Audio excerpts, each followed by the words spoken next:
Welcome to the Financial Management module on Understanding Accounts, an introduction to accounting concepts and jargon. This module is part of a series of e-learning modules designed to foster and develop the financial management skills of people working in global health.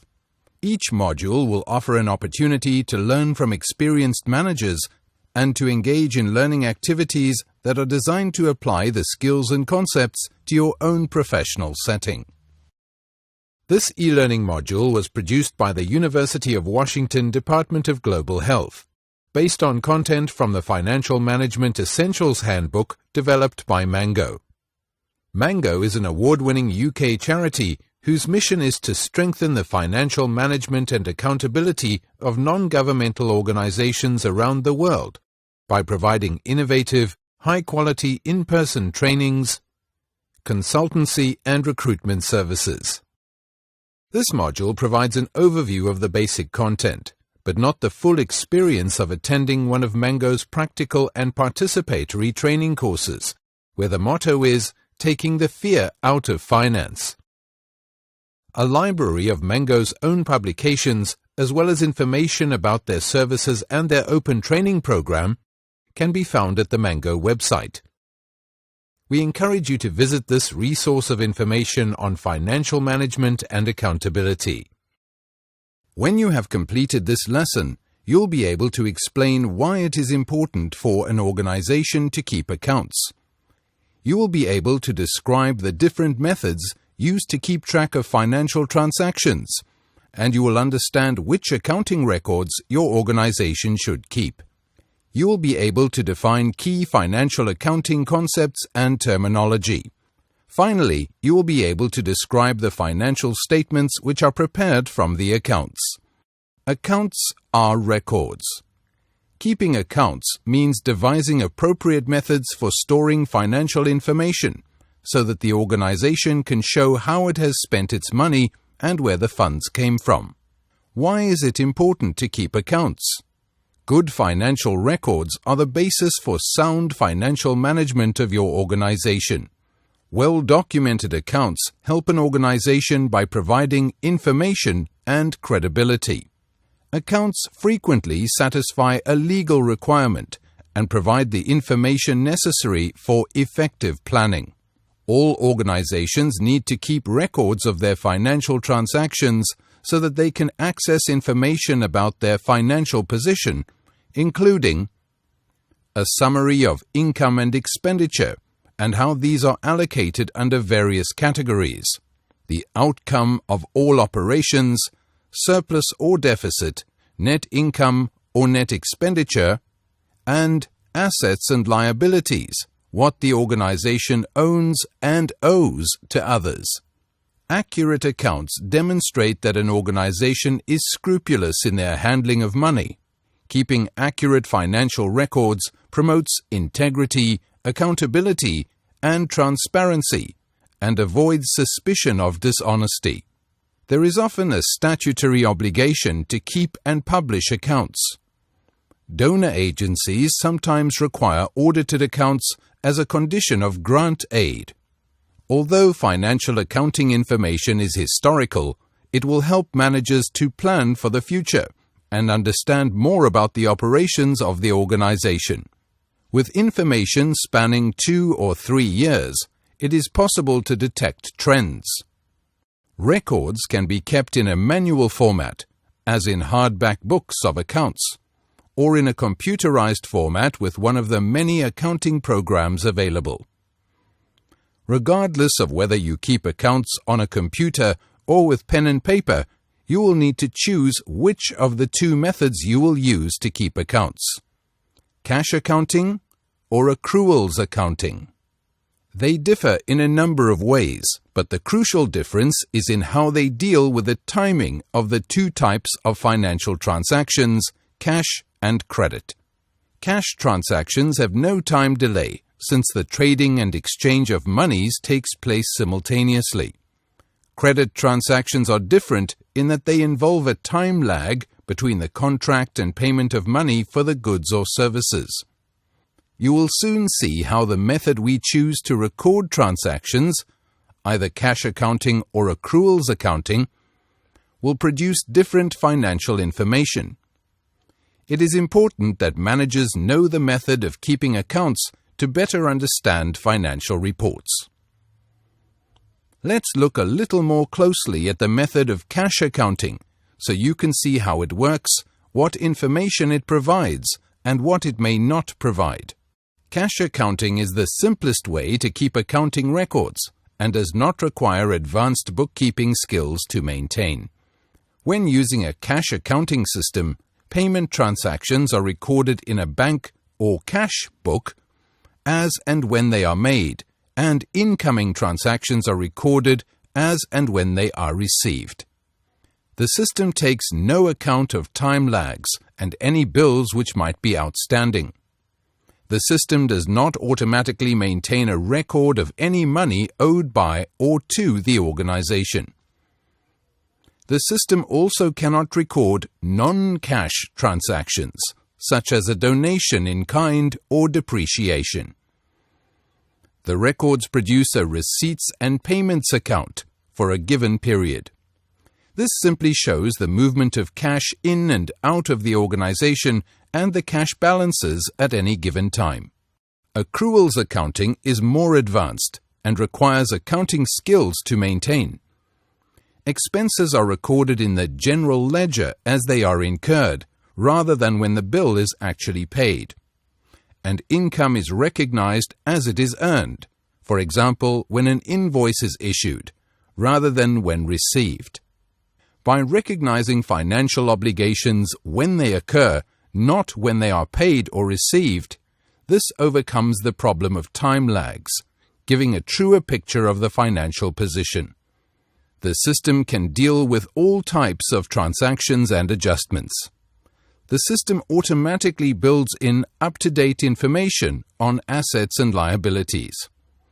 These records provide an income and expenditure account summarizing all income and expenditure committed during a given period, and a balance sheet which demonstrates, amongst other things, monies owed to and by the organization on the last day of the period.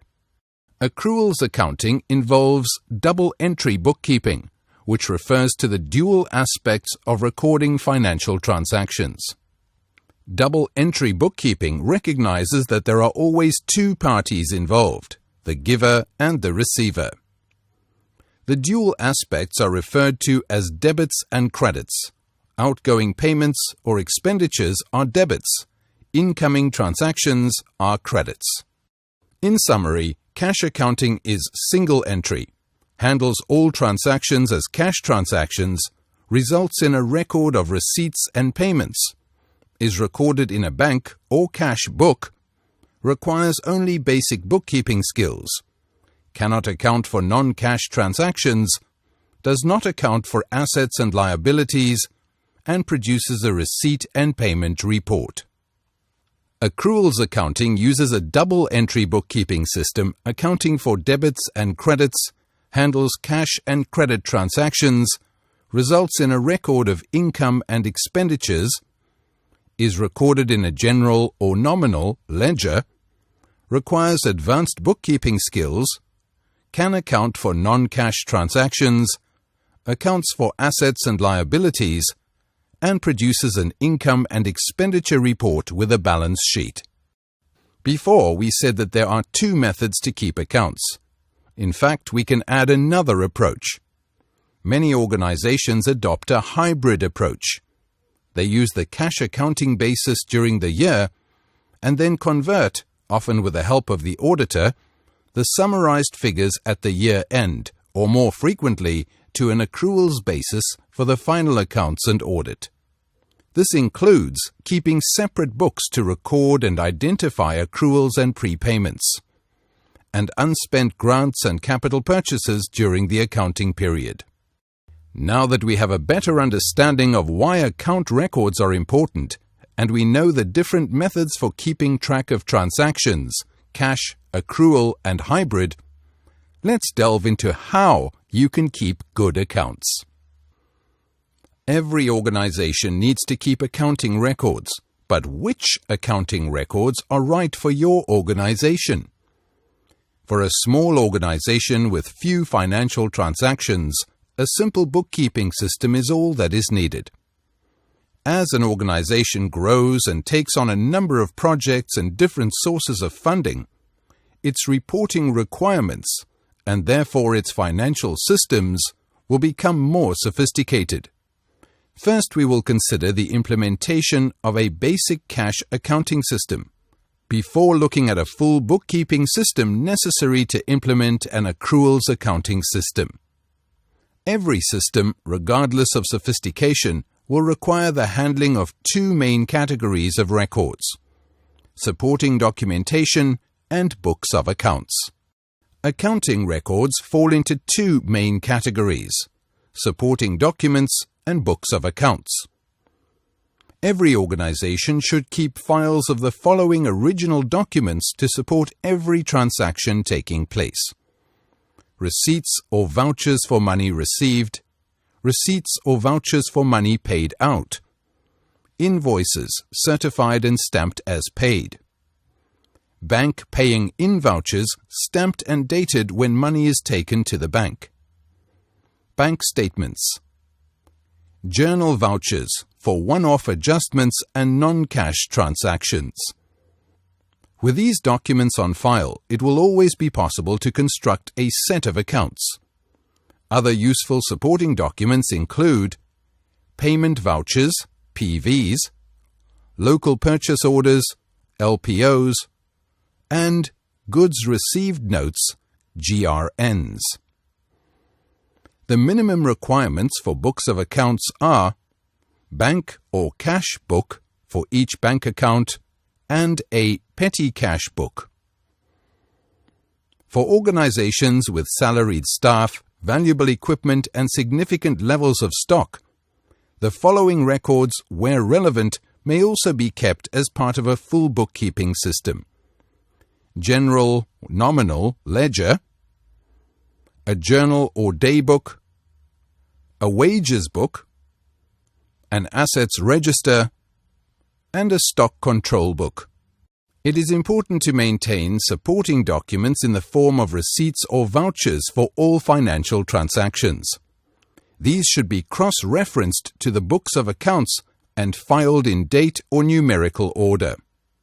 Receipts can explain when transactions take place, how much money was transacted, with whom the transaction took place, and for what purpose. Apart from being required by the external auditor to support the audit trail, certified receipts also provide protection to those handling money. Mislaid or incomplete records can result in suspicion of mismanagement of funds. Keep separate files for receipts for money coming into the organization and money going out. Mark invoices paid with a date and check number to prevent their fraudulent reuse by an unscrupulous person. Well-maintained files provide invaluable information to the organization, such as the trends in price increases, details of equipment purchased, past discounts, etc. The bank book or cash analysis book is the main book of account for recording bank transactions, otherwise known as cash transactions. It is normal to maintain a separate bank book for each bank account held, as this makes it easier to reconcile each account at the end of the month. With a manual, paper-based bank book, receipts are usually entered on the left side and payments on the right, and each page is ruled into columns. The number of columns required will depend on the type and volume of transactions. Each transaction is entered on one line of either the receipts page or the payments page in date order. The column headings prompt you to enter key information, for example, date, check number, payee, description, amount, category of transaction, etc. The columns are totaled at the end of each page or accounting period. The columns under the Categories header are analysis columns and include the main categories of income and expenditure, as identified in your chart of accounts and your budget. These are what make the bank book such a useful record. They allow you to sort and summarize transactions by budget category, which in turn helps to compile financial reports quickly and easily.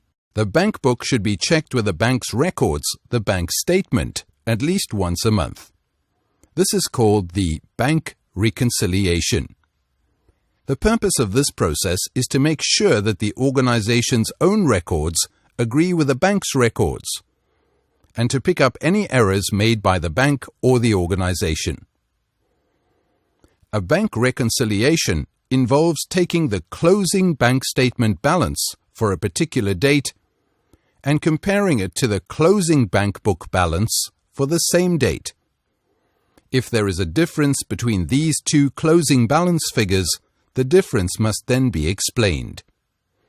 In practice, there will almost always be a difference because of timing delays, such as money paid into the bank which is not yet showing in the bank's records, checks issued to a supplier but not yet banked by the supplier, bank charges and bank interest which get added to the bank statement by the bank periodically, errors either made by the bank or when recording entries in the bank book.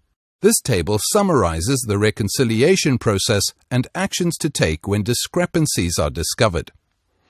For example, if the cash book reflects a payment to a supplier but the bank statement does not, it is important to look for the transaction in the bank statement next month and contact the supplier if the transaction is older than 2 months. Take a few moments to familiarize yourself with this table. Petty cash records are kept in a similar way to the bank book records. As both sets of figures will eventually have to be combined to produce financial reports, it makes sense to set out the books in a consistent manner. The petty cash book can either be kept in a loose leaf or bound book format. It does not, however, require more than one column on the receipts side because the only money that is paid into petty cash is the float reimbursement and therefore not attributable to other categories. The petty cash book may require fewer analysis columns for payments because petty cash will not usually be used to pay for larger items such as salaries, office rent, etc. There are 2 ways of keeping petty cash: the fixed float or impressed system and the variable or non-impressed system. With a fixed float or impressed system, you have a fixed float of, say, $50. And when the cash balance gets low, you top up the float by exactly the same amount that you have spent since the float was last reimbursed. With a variable float or non-impressed method, cash is drawn from the bank in round sums as required. With a fixed float or impressed system, you have a fixed float, an established amount of, say, $50, and when the petty cash is reconciled on a daily, weekly, or monthly basis, you add exactly the same amount that you have spent since the float was last reimbursed. In this example of a $50 fixed float, the balance after $34.60 was spent is $15.40. The balance after $34.60 was spent is $15.40. The float amount is $50. 50 minus $15.40 is $34.60. Therefore, $34.60 is added to the balance. The advantage of this system is that at any time you count the petty cash plus receipts, they should always add up to the fixed float amount. Also, it is much easier to incorporate petty cash spending into the accounts as the reimbursement check is entered in the analyzed bank book. The variable float or non-impressed method is more complicated and time-consuming. With a variable float method, cash is drawn from the bank in round sums as required. When using the non-impressed method, an extra column is added to the bank book headed Petty Cash Withdrawn. When reconciling this float, you will have to add up all the petty cash withdrawals since the last reconciliation and add on the cash balance brought forward to get a total of the cash float for the period. This total should then be the same as the total spent since the last reconciliation plus the remaining petty cash. Organizations requiring a full bookkeeping system use a series of ledgers, books of account, depending on the activities of the organization. The general ledger is a central record which pulls together basic bookkeeping information from the main working books of account: bank or cash book, petty cash book, sales and purchase ledgers. It is used to sort basic financial information and is especially useful when an organization has several projects and different donors requiring different reports. The general ledger, sometimes called the nominal ledger, has one page for each category of income. Expenditure, assets and liabilities and information is posted from the other accounting books into each category. The general ledger plays a central role in the double-entry bookkeeping system and is the basis for the trial balance, the starting point for preparation of financial statements. Other elements in a full bookkeeping system include a sales ledger and a sales daybook, if you have sales, a purchase ledger and a purchase daybook, a stock ledger, and a journal. These, together with a bank or cash book and petty cash book, are the day-to-day working accounts books. It is possible to set up a general ledger without these additional ledgers. The choice will depend on the activities of your organization. The journal is used to record unusual one-off transactions which cannot be recorded easily in other books of accounts. These will include non-cash transactions, such as depreciation and donations, adjustments and corrections. A journal entry follows the rules of double entry and will always include entries to at least two accounts.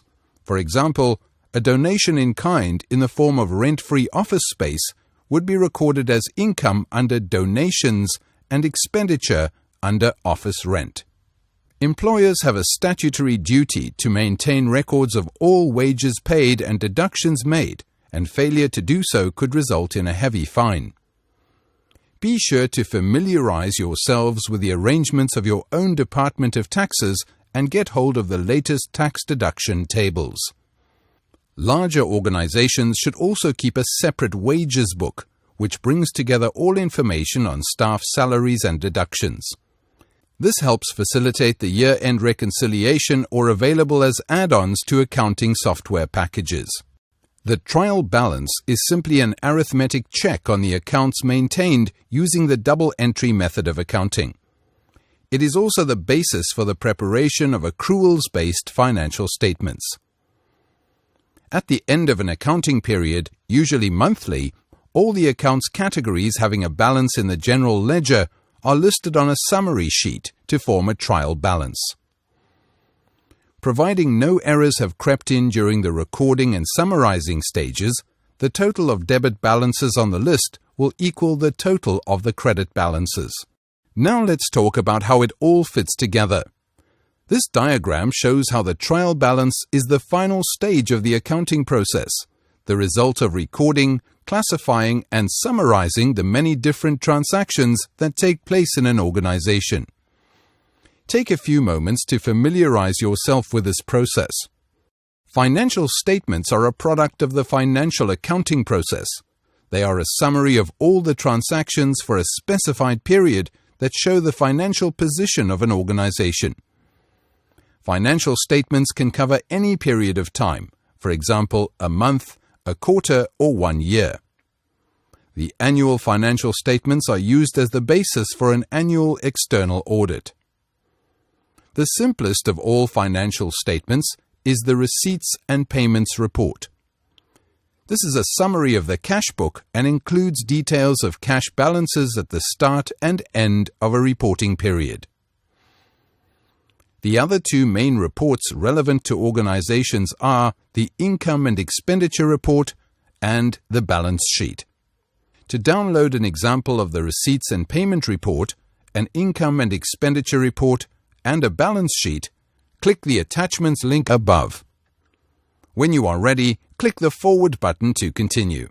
The income and expenditure report or account is the equivalent of the profit and loss account for not-for-profit organizations. It is produced either from a trial balance, where the accruals-based system of accounting is used, or it is based on a receipts and payments account with adjustments for loose ends like depreciation, accruals, and prepaid items. It records as a summary all categories of income and expenditure which belong to that year, all income not yet received but belonging to that financial year, such as training fees, receivables, all payments not yet paid but belonging to that financial year, such as telephone and fax. Income items usually appear first in a list down the page, followed by the summary of expenditure items. The difference between total income and total expenditure, often called the outcome, appears on the bottom line and is expressed either as excess of income over expenditure where there is a surplus, or excess of expenditure over income when there is a deficit. This excess figure is then included on the balance sheet under the heading Accumulated Funds. Note that there should be an accompanying balance sheet for the same date that the income and expenditure account is prepared for. The balance sheet is a list of all the assets and liabilities on one particular date and provides a snapshot of the financial position of an organization. The purpose of a balance sheet is to assess the financial position or net worth of an organization at a given date. If the organization ceased operating at that date and all of its assets were converted into cash and all of its debts were paid off, then what was left over would be what the organization was worth. The balance sheet has two parts. One part records all balances on assets accounts. The other records all balances on liabilities accounts plus the income and expenditure account balance. The balance sheet will either be presented with the assets listed on the left and the liabilities presented on the right of the page, or more commonly nowadays, listed down the page with assets presented first, then liabilities deducted from them as used in this example. Other important terms to understand are liquidity and working capital. The term liquidity is used to describe how easy or otherwise how difficult it is for assets to be turned into cash. So money held in a bank account is deemed to be very liquid, while money tied up in fixed assets like a building is clearly not liquid at all. Working capital is the same as net current assets. That is, the short-term assets remaining if all immediate debts were paid off. These are the funds that the organization has available as a cushion or safety net for running the organization's operations. Capital expenditure, such as that on buildings, computer equipment, and vehicles, is expenditure which covers more than one accounting period and retains some value to the organization. Depreciation is the way that accountants deal with the cost of wear and tear on fixed assets. It allows the original cost of the item to be spread over its useful life. The amount calculated for depreciation is shown as an expense in the accounts and deducted from the previous value of the asset. As it is a non-cash transaction, depreciation is entered in the accounts using a journal entry. There are several methods used to calculate the cost of depreciating assets, but the two most commonly used are straight line method and reducing balance method. In the straight line method, the amount to be depreciated is spread evenly over a prearranged period. For example, a computer purchased for $1,000 expected to last for 4 years will be depreciated at $250 per year for 4 years. At the end of 4 years, the computer will have a zero net book value. In other words, it will have no value as far as the accounts are concerned. In reality, it may have a second-hand market value. The reducing balance method fixes a percentage reduction in value so that the item loses more value in the earlier years. For example, a car is purchased for $10,000. It is decided to appreciate it at the net book value over 4 years, that is, by 25% per year.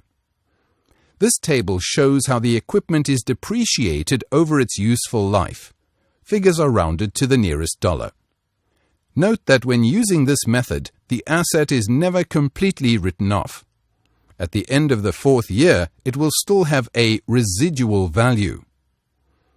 In this example, the car will be valued in the accounts at $3,164.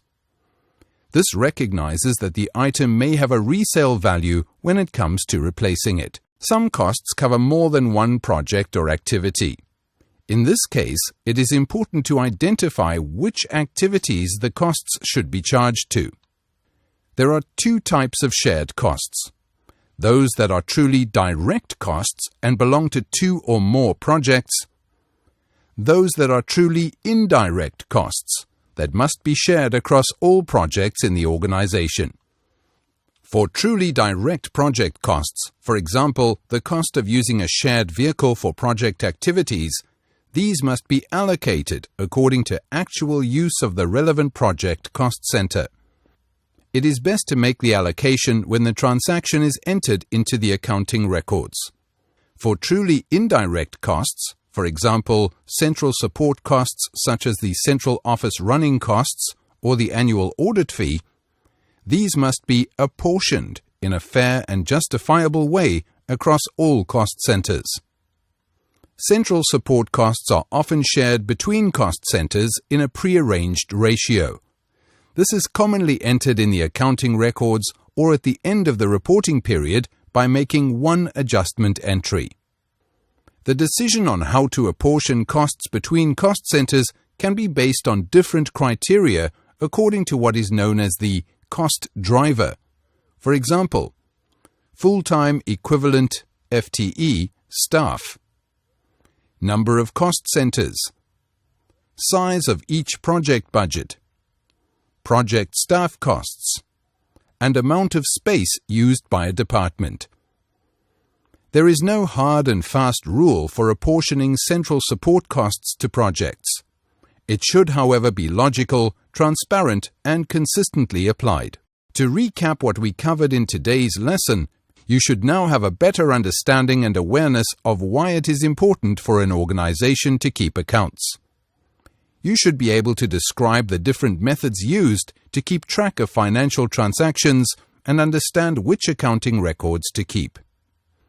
You should be able to define key financial accounting concepts and terminology, as well as describe the financial statements which are prepared from the accounts. Congratulations! You have reached the end of the module. Please take this time to revisit any of the content we covered today. When you are ready, click the Home button to return to the main menu.